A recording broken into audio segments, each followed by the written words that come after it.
learn about rangelands, mostly because there's a contest coming up, or will be coming up, and it's a CDE that you can compete in range. So you'll judge the range and stuff like that. So I'm just gonna do an intro so you guys basically know what rangelands are, what they're not, kind of that type of thing. So let's go over objectives for the lesson real quick.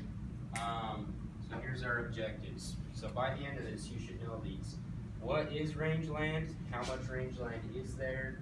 How is rangeland managed? And what is rangeland good for or used for? Basically, multiple uses of rangeland. Sound good? We can answer all these by the end of this? Sweet. Alright, let's move on. So, first of all, I want you guys to tell me which of these do you think are rangeland, which do you think are not rangeland? Real quick, I don't know any names, so I need volunteers. I may know one or two names. So deserts, you guys think a desert is a rangeland?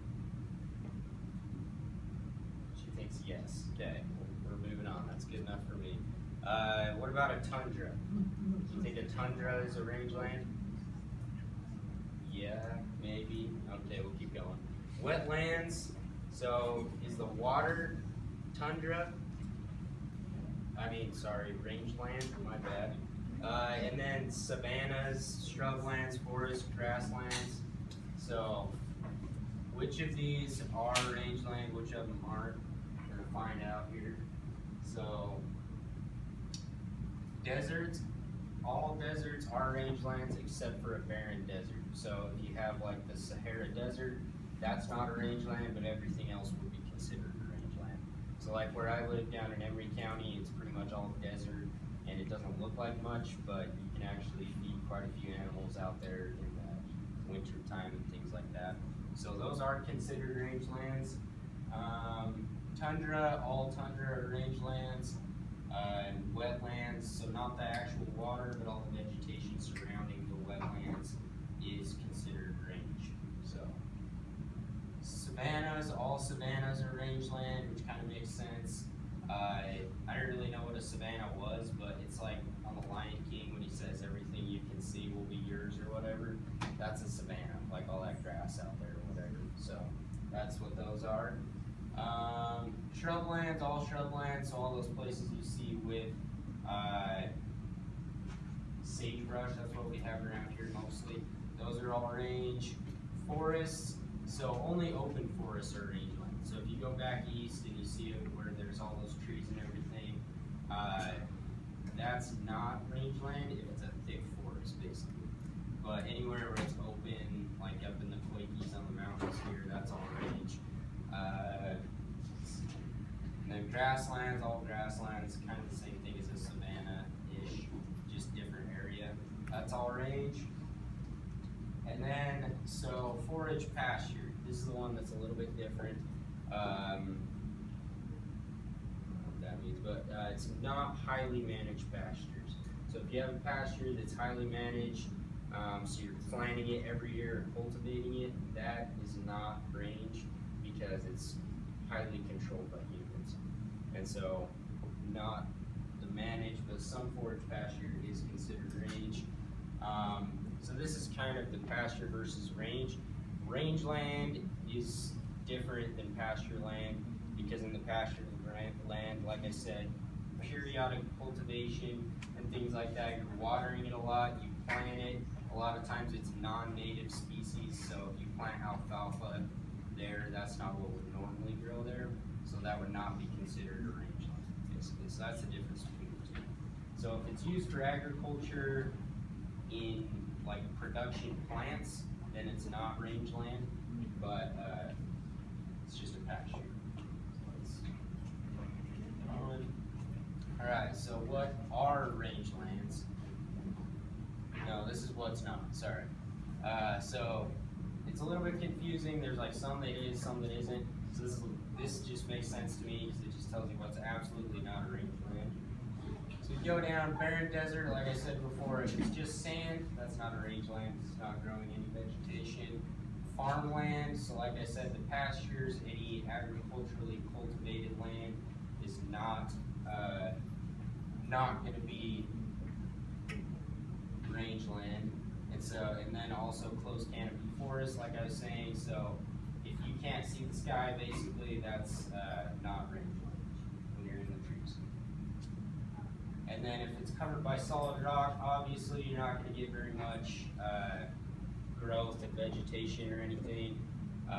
Concrete, is that what that says? Yeah, or glaciers, because you can't grow plants in ice. Alright, and so these are going to be what are rangelands.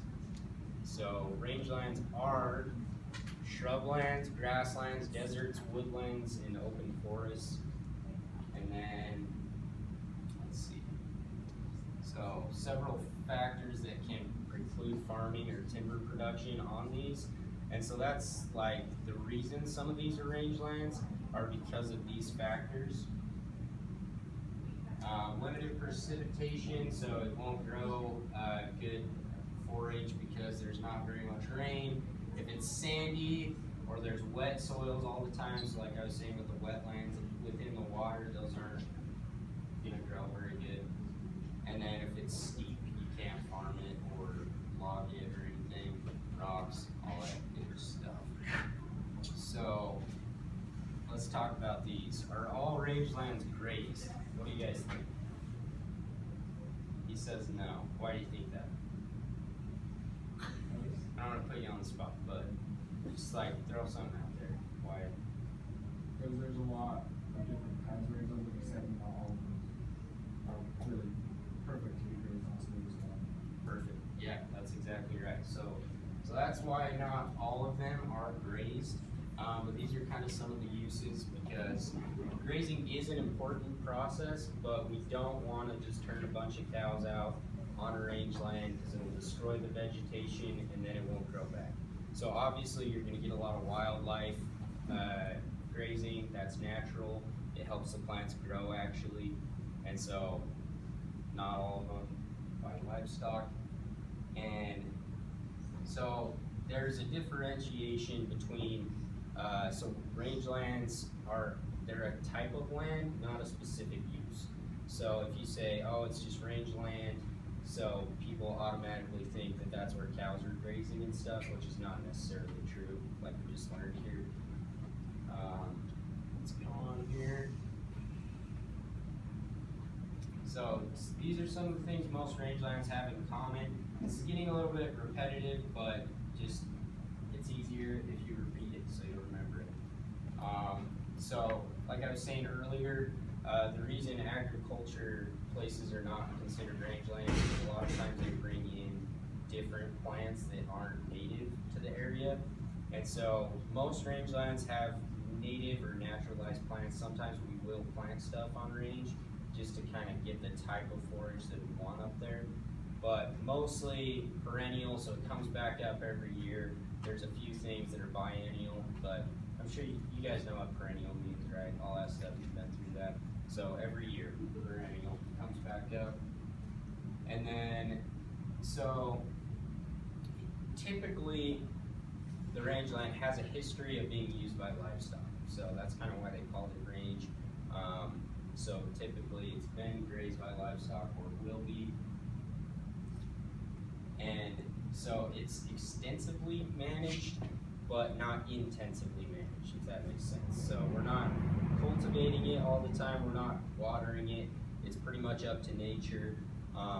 And so it's based on like an ecological climate instead of for agriculture. So we're not planting in rows or anything up there, it's just randomly seeded, and then we just let it grow based on ecological principles. So here we go. So here's some of the reasons why rangelands are important.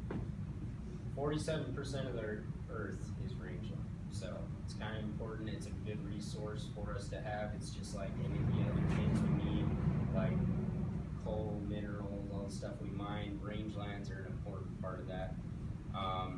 So yeah, you can see all the percentages here, but so one of those questions, how much is rangeland? How much is actually rangeland? Utah, 80%.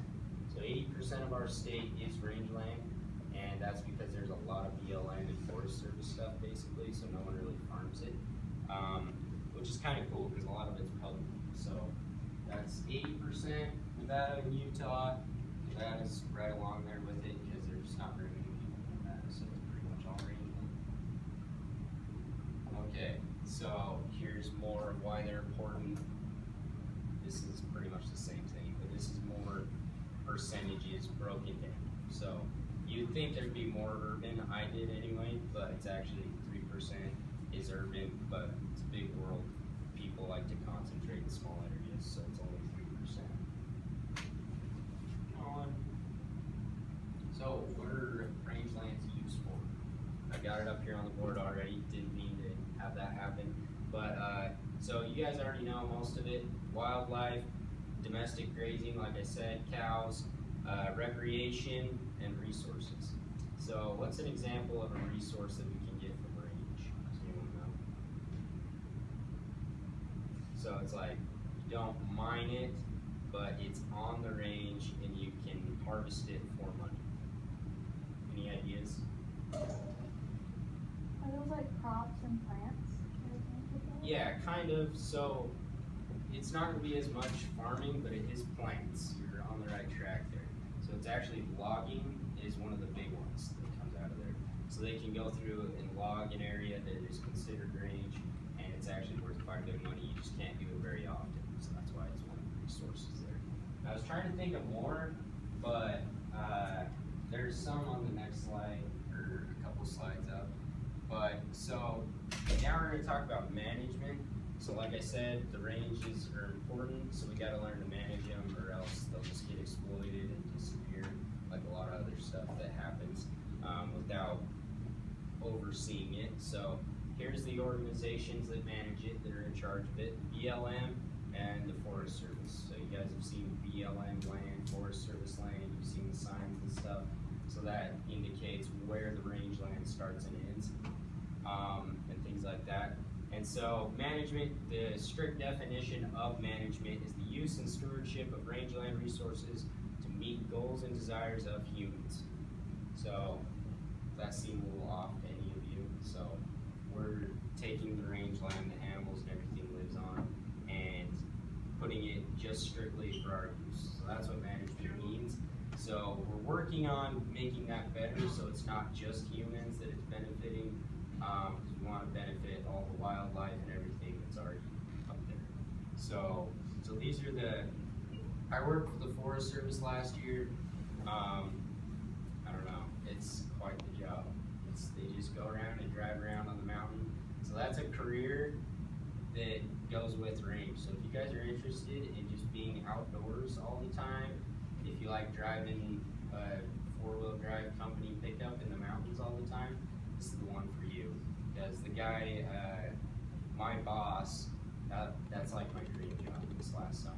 All he does, I mean, he's got to do quite a bit of paperwork and things like that, but he's out on the range all the time. He does wildlife samples and stuff like that. So basically, he's just on the mountain looking for deer all the time and counting plants sometimes. So it's a pretty cool job. So that's something to think about. If you guys really like this plant and soil science stuff, that's an option for you to kind of branch off on. Government jobs are good too. I don't want to say they're stable based on recent events, but you never know. It may or may not be more stable than other jobs. So that's what management is. These are the people who manage it. We're going to talk about some specific ways that they manage it, but those are the people who are in charge of making sure it doesn't go away. And so here's our tools of management. So one of the tools you wouldn't think, but it's fire. So you see they have all these prescribed fires on the mountains and everything. Everybody, it's common public, in the public eye, it's common to think that all fires are bad and they almost always get out of control. That's just the nature of fire. And so then people are mad at the Forest Service or the BLM for starting a fire, but it's super good for the ecological system on these rangelands. And especially if there's a lot of weeds and things like that on the mountain that are detrimental to the system up there, and you burn it off, and then you can plant something that is going to benefit the system up there on the range. So So that's something cool about fire. And then livestock grazing, like I said, that's a tool of management as well. So it's actually good. Some people think it's bad, mostly, for lack of a better word, hippies don't think it's probably the best thing for us to prescribe to graze it. They just want the wildlife up there, but it is good for us to do that. And integrated weed management, like I said, there's a few tools you can use for that. Fire. While we're on the mountain on the job, anytime you see like thistle or cheatgrass, you have to record it. If it's thistle, you gotta dig it up and get it out of there. You'll never get it all, but at least that's one plant you saved. I mean, got rid of, I guess. You're not saving it. But so that way there's a little less thistle on the mountain. So you take care of that, and then the human impacts, they're less of tools of management, but more of something we have to deal with. So this is what we deal with on the range. People are recreating on the range, which is awesome because it's open to the public and everything. Who doesn't like going out on the mountains and just out in the open? It's a good thing to do.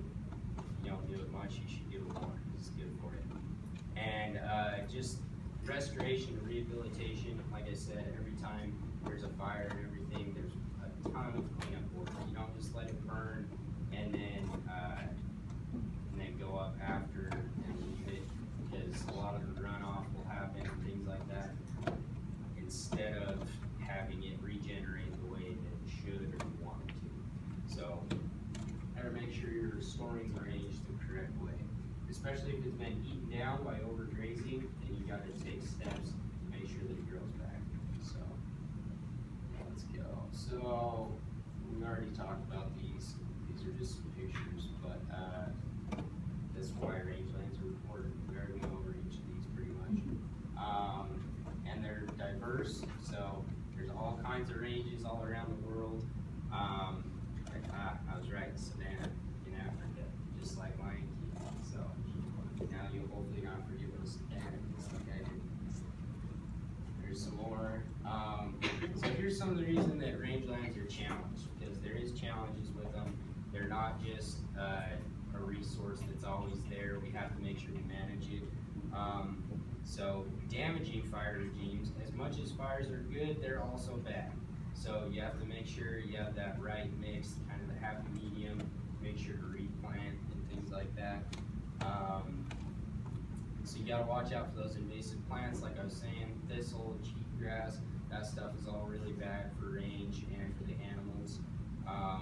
And then here's the one, like I said, hippies, climate change. You gotta watch out for it. It is kind of a thing, maybe not as extreme as some will say, but it is something we have to be aware of and kind of adapt to. And then human development is one of the biggest challenges, because all the land is getting developed because we got more people want to live in beautiful places, and so they just kind of cut into the range to do that, and they just want lots of money, so they'll cut into it if it'll make them money. So that's something we gotta watch out for. So before we do a review, let's talk about some of the ways that we manage it real quick. How many of you have ever been up on the mountain? Yeah, this represents plant life.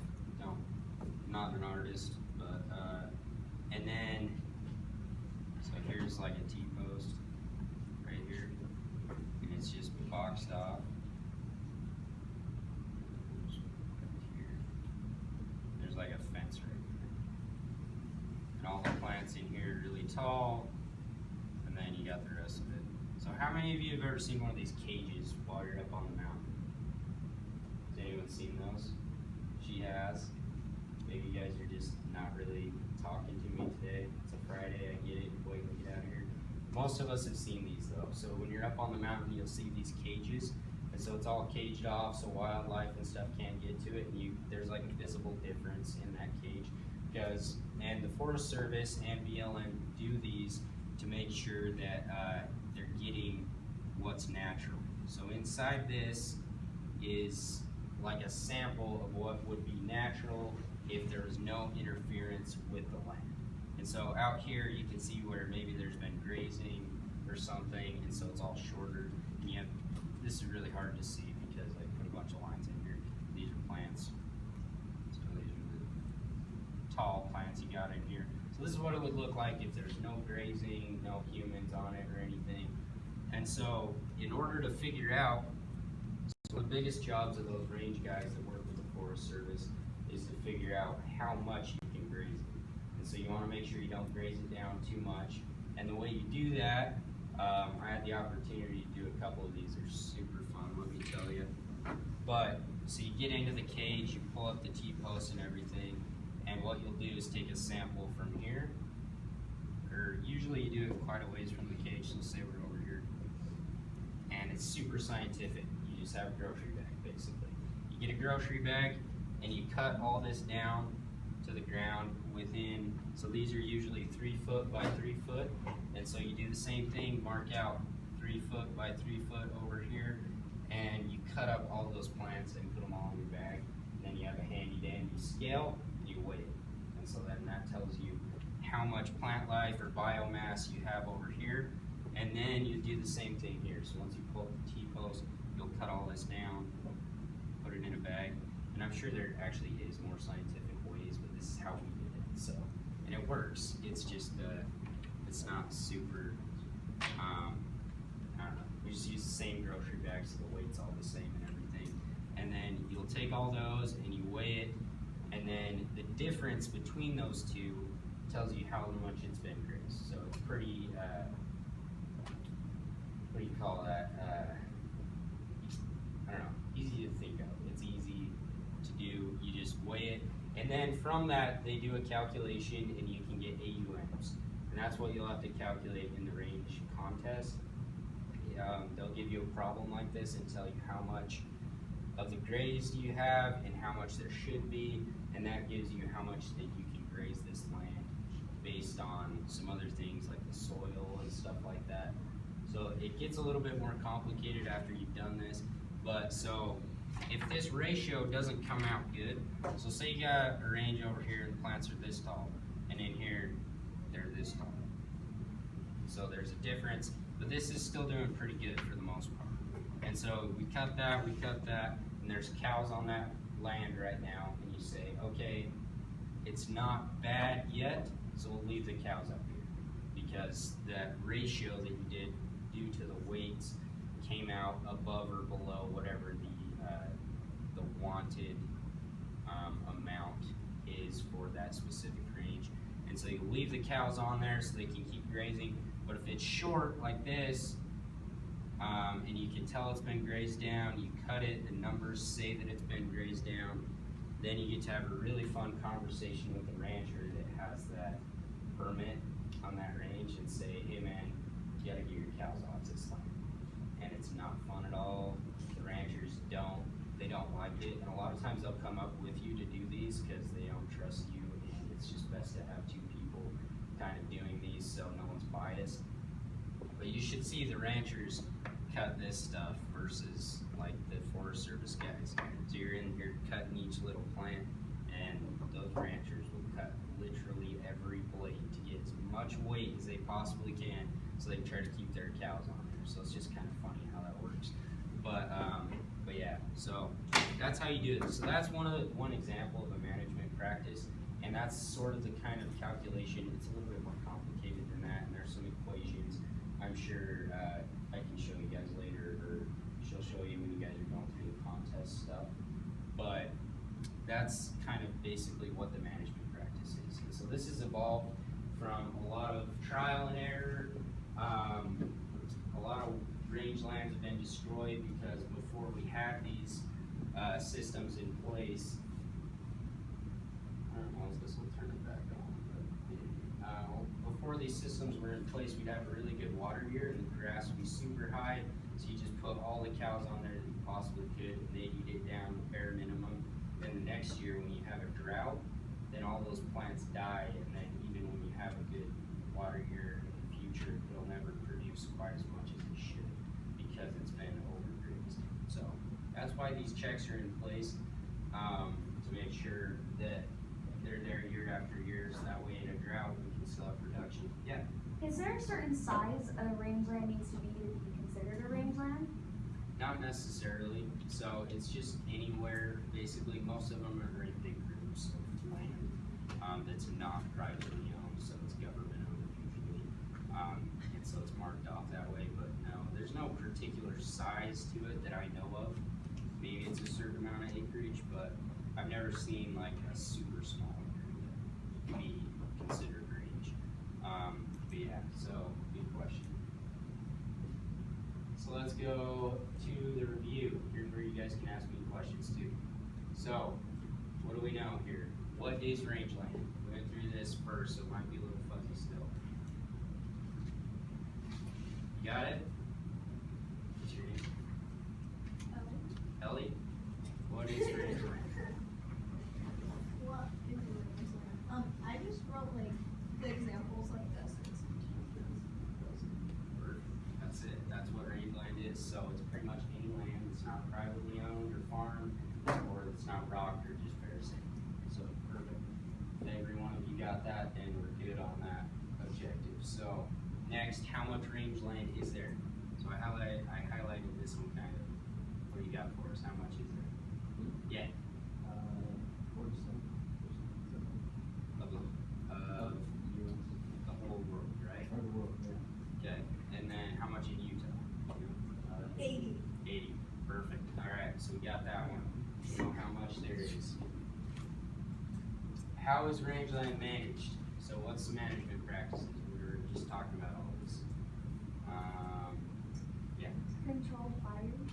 Controlled fires. Good. That's one of them. What's another one? What's your name? Sorry. Seth? Yeah. Zach. Sorry. My goodness. You don't know? So what's one of the things we were just kind of talking about that they used to manage it? Grazing. Perfect. Yeah. What's another one? Sorry? Human impact. Perfect. So, good. You pretty much got that one. So if you got stuff like that written down, you're good on that objective. And then, so what's rangeland good for? This is kind of your big question. So I can describe the purpose of rangeland. So this is your I can statement over there. What's rangeland good for? So whatever you got in there. I'm assuming you do that I can statement and then they write something about it. I don't know. Well, whatever. So all of these kind of explain that last one. So I don't need anyone to really tell me.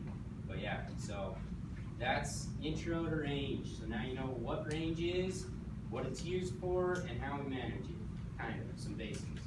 There's a lot of stuff to it, but that's range. So now let's kind of go over some of the things that you're going to see in the contest. So there's Those two. are your plants right there. Nice. Yeah. So there's two parts to the range contest. One of them is a range evaluation. So they'll take you on a range. You'll look at it and evaluate it based mostly on visuals, but you'll evaluate the range, see if it's healthy, if it's not healthy. You'll have some equations, like I said, with these. They'll give you biomass of two separate areas to see if it's healthy. Then the other part, the super fun part, is plant identification. And so you'll see plants and know what they are. So you have to identify 10 plants, where they grow, about how big they grow, and that type of thing. And so that's why we got these. From the front.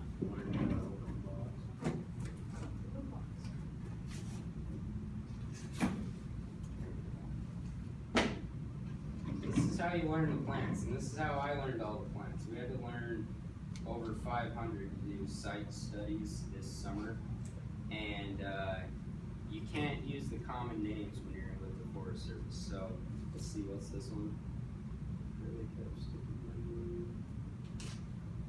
So it's an Asteraceae. I still don't know how to say them, and I learned them all. They're hard, but so it's a Giardellia squarosa. So you would have to know if I saw this out there, like this is a Giardellia squarosa, and it's an Asteraceae. And so it's kind of difficult, but you guys don't have to do that in the contest, which is kind of nice. From the one I was looking at last year, which I think is still gonna be the same this year, you only have to know the common name. So the common name for this one is much easier to remember. It's curly cup sticky gumwood. So a little bit easier than the scientific names. And so there's different ways you can tell what they are, but it's kind of a long process. So you kind of have to learn, and you'll know the common ones for the contest. And so they're only gonna give you 10, and once you know the common ones, then you're much better off, because you're more likely to get asked about those. So let's see what it says here. I don't know this one, so I'm gonna read about it. Yeah, so this is the kind of stuff you need to know. It's a perennial native forb, 9 to 18 inches tall. It's a type of sagebrush, and then they'll give you this. And the crazy thing about these are all dried out, so when you get out there on the mountain or in the range, they don't look like this. And so it's kind of frustrating, but it is worth it to learn these. And but you guys have probably seen this. Does anyone know what this is? Indian paintbrush. Indian paintbrush. There you go. Perfect. Yeah, that's an easy one. They might ask you that one. So that's good. Yeah, so she's got boxes on boxes of these for you guys to study for the contests and things like that. But so that's the other part. It's weighted equally, as far as I know, 50% on range evaluation, 50% on plant identification. And so this is a contest you guys definitely can win because you're already in this class. You're already learning this kind of stuff. And honestly, the competition isn't that stiff. There's not enough people to do it and actually study it. And so you got people just out there throwing out guesses. They don't know any of the technical terms. You have to know how to measure land from eyesight, which is, it's different. But as long as you know that stuff, you'll be really good. And so you can definitely win this contest with, I don't want to say less effort, but less effort than some of the other contests that it takes to win. Because as long as you know some of the basics, you're already like way ahead of the other teams. Most of the other teams are just like, I don't know what to do with you, we'll put you in range. And then the kids go to range. So this would be a good one for you guys. But that's pretty much what I have. Do you want to? They can go water and plant if they want to, or? Yeah, so we got a bunch of new plants out there from the last class that I'm sure need water and stuff like that. So we're gonna go do that. But thanks for listening to me. Got your review done, so you guys know all this stuff about range. Pretty exciting, right? Yeah, If anybody super needs a exciting. chance. Yeah. Good.